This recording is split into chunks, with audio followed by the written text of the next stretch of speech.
Oi, eu sou a Michelle Almeida, mãe do Pietro de 3 anos, e esse é o canal da Vila Mater. Eu duvido que depois desse vídeo você ainda pense que amor de mãe é instinto natural.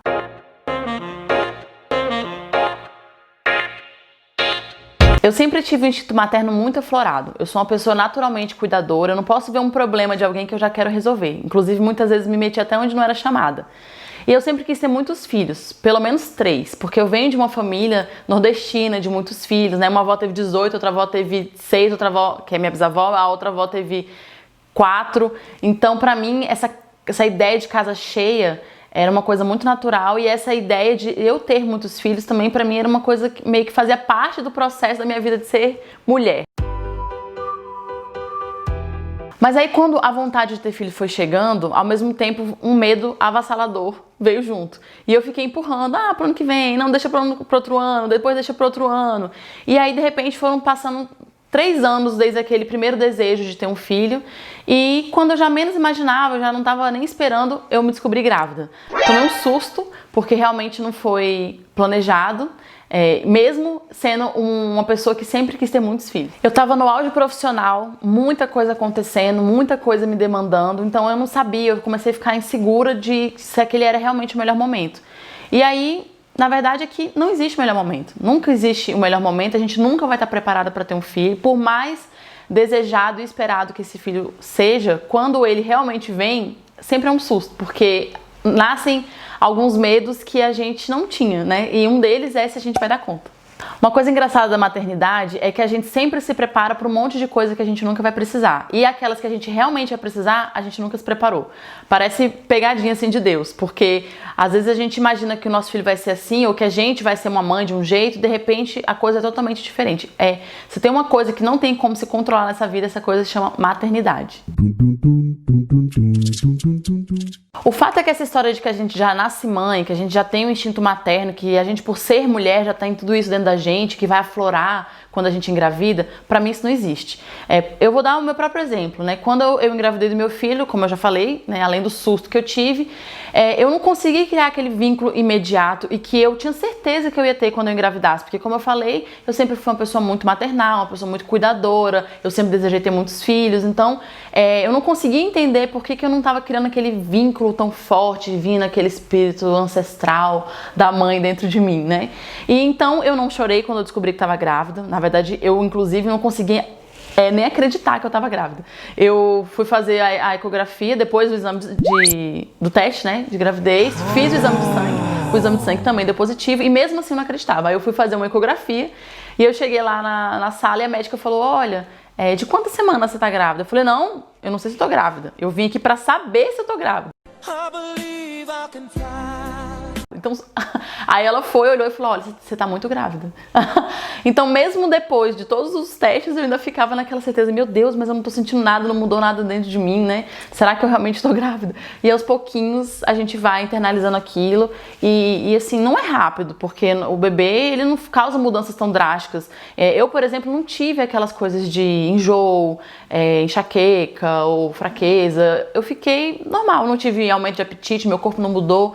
Então, era mais difícil ainda lembrar que eu tava grávida, ainda por cima no turbilhão profissional que eu tava.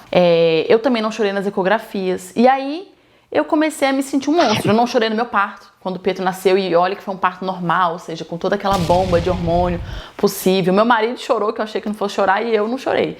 Então eu comecei a me sentir a pior mãe do mundo, né? Eu falei: gente, né, como a gente vê na novela, aquela cena que o bebê nasce, a mãe chora e tal.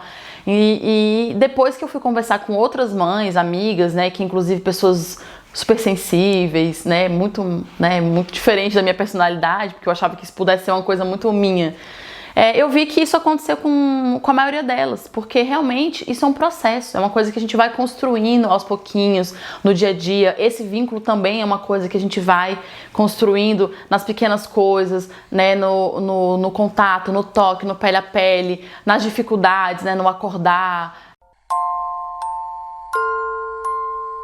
Assim, da gente se ver perdida quando o bebê tá chorando, a gente não sabe se é de fome, se é de cólica, se é porque tá com calor, né? Então, fiquem tranquilos, né? Porque isso é super natural. Eu acho que isso deveria ter sido falado lá no começo pra gente, né? Que isso que a gente sente é normal, assim como a paternidade não é uma coisa. Todo mundo fala, pai é pai só depois que o filho nasce, mas ninguém fala isso pra mãe, né?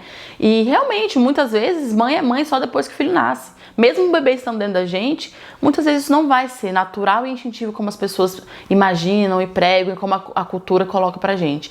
Então, se você tá grávida e não tá se sentindo ainda tão conectada, ou se seu filho já nasceu e você ainda não tá se sentindo essa mãe que entende tudo, essa mãe que enxerga todos os detalhes do filho, que o filho tá sentindo alguma coisa, você já sabe o que quer, fica tranquila, que isso é um processo que vai acontecer aos pouquinhos, é uma coisa que vai sendo formada dentro de você e que realmente depois não vai ser só coisa de novela, depois o seu filho vai abrir o olhinho, você já sabe se ele vai ficar doente hoje ou se ele não vai. Ele vai chorar e você já vai saber do que é o choro. Ele vai ficar caladinho, você já vai saber que tem alguma coisa ali. Ele vai dar um sorriso, você vai saber que ele está escondendo alguma coisa que ele fez de errado. Mas isso é realmente aos poucos.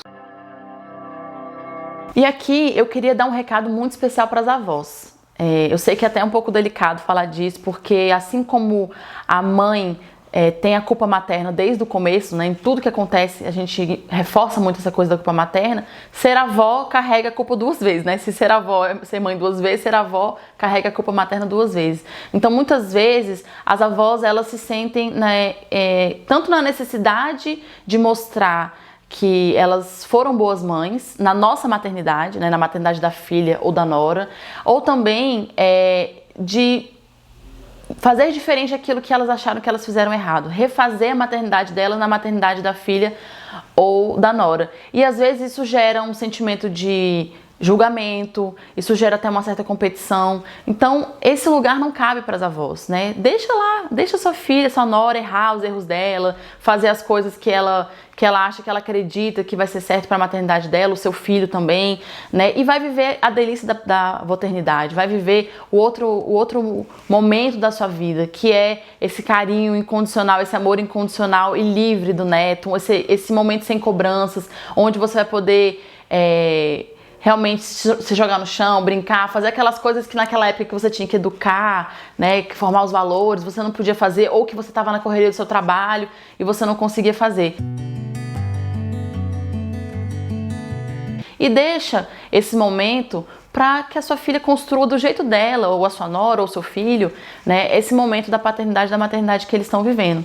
Porque já é pesado se a gente, né, com as próprias cobranças que a gente já tem, já é muito pesado a gente viver a maternidade. Se aí a gente ainda sente que tem uma plateia ali avaliando e julgando e mostrando como que fazia melhor, como que era perfeito quando era na sua maternidade, ou como que a outra pessoa consegue ler melhor o seu filho do que você, isso não colabora. Às vezes realmente, geralmente, na maioria das vezes, as avós já vão olhar para uma criança e já vão entender o que tá se passando por ali, porque elas já viveram aquilo, às vezes, muitas vezes, né? Como eu falei, a minha avó teve 18 filhos, então, com certeza, ela já tinha um instinto super aflorado, mas faz parte da construção da maternidade dos seus filhos, né? Da sua filha e da paternidade do seu filho, que eles enxerguem essas situações e pela tentativa e erro deles mesmos, eles possam construir esse novo instinto, que na verdade, como a gente falou, não é natural.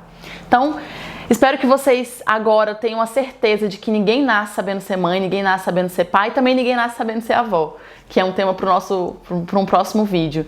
E que vocês deem um like aqui nesse vídeo, se inscrevam no nosso canal e passem esse vídeo para todo mundo. Um beijo e até o próximo vídeo.